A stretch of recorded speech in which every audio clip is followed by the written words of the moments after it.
ചില ഒരു വിഭാഗം പിന്നെ ഈ ഉത്തരവാദിത്തമുള്ളവരെ സംബന്ധിച്ചിടത്തോളം എന്ത് തന്നെ ആരെവിടെ തീരുമാനിച്ചാലും ഞങ്ങൾക്കൊരു പ്രശ്നമില്ല, ഞങ്ങൾക്ക് ശമ്പളം കിട്ടും എന്നുള്ള നിലപാടാണ് സ്വീകരിക്കുന്നത്. അത് ഗവൺമെന്റിന് അംഗീകരിക്കാൻ കഴിയുന്ന കാര്യമല്ല.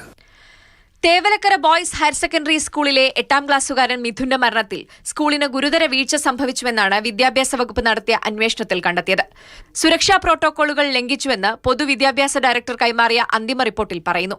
പിന്നാലെയാണ് സ്കൂൾ മാനേജ്മെന്റിനെതിരെ രൂക്ഷ വിമർശനവുമായി മന്ത്രി രംഗത്തെത്തിയത്. സ്കൂളിലെ പ്രധാന അധ്യാപികയെ അടിയന്തരമായി സസ്പെൻഡ് ചെയ്യണം. അത് മാനേജ്മെന്റാണ് ചെയ്യേണ്ടത്.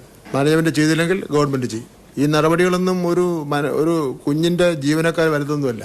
ചട്ടലംഘനമുണ്ടായാൽ മാനേജ്മെന്റിനെ പിരിച്ചുവിട്ട് സ്കൂൾ ഏറ്റെടുക്കാൻ സർക്കാരിന് അധികാരമുണ്ടെന്നും മന്ത്രി ഓർമ്മിപ്പിച്ചു.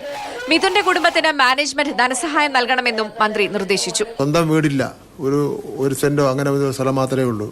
പൊതുവിദ്യാഭ്യാസ വകുപ്പ് സ്കൗട്ട്സ് ആൻഡ് ഗൈഡ്സ് മുഖേന മിഥുന്റെ കുടുംബത്തിന് ഒരു മികച്ച വീട് നിർമ്മിച്ചു കൊടുക്കും.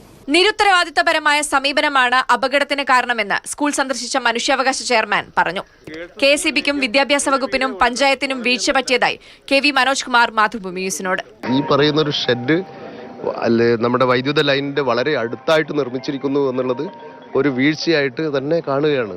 സ്കൂൾ മാനേജ്മെന്റിനെ മാത്രം പഴിചാരി ഉത്തരവാദിത്തത്തിൽ നിന്ന് ഒഴിഞ്ഞുമാറാൻ ഭരണ സംവിധാനങ്ങൾക്കാകില്ല.